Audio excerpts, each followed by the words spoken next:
Саламатсыздарбы, урматтуу көрүүчүлөр. Биз Аксу районунун Кербен шаарындабыз. Азыр мына Кербен шаарындагы паспорт столго келген болчубуз. Бул жерде кезек күтүүлөрдүн саны аябай көп экен.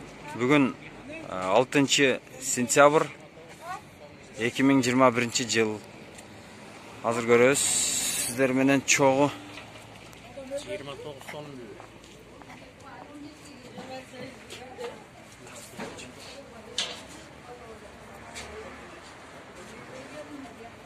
Жерде мына начальникке кирүү үчүн 42-43 адам кезекке кагазга жазылыптыр.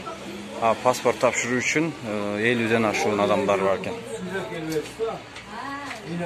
Кербен шаарында мына кезек күтүүнү чок кылыш үчүн тейлөөнү аябай жакшыртыш керек. Күн сайын ушул көрүнүш bizde.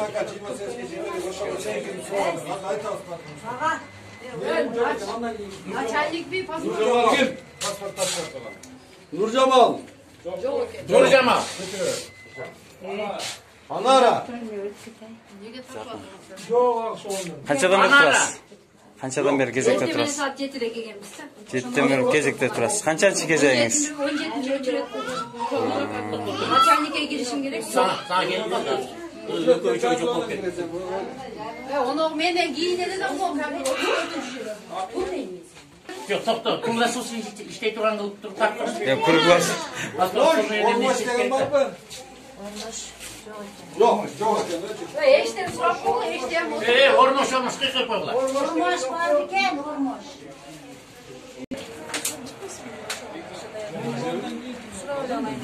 Bekcan. Bekcan de koydular. Bekcan yok.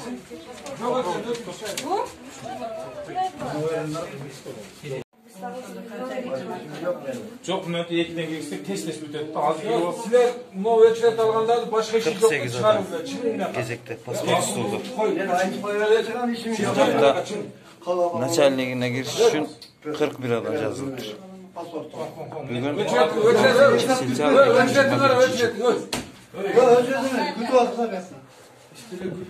Бүгүн Yani o şunday 5 minutda koğulap onda öyle. Onlardan iyi bu. Ne kadar sürede Medet aldı degin. Yedet aldı. Neke Ermeni dermiyet deydi ne? Armaş. Bu yakta 48 adam, bu yakta 41 adam. Koy kaçar. Aksu rayonu Kerben şаарында паспорт стол начальнигине кириш үчүн 41 адам өтүп. Mola tele 5 çıkıp basıldı.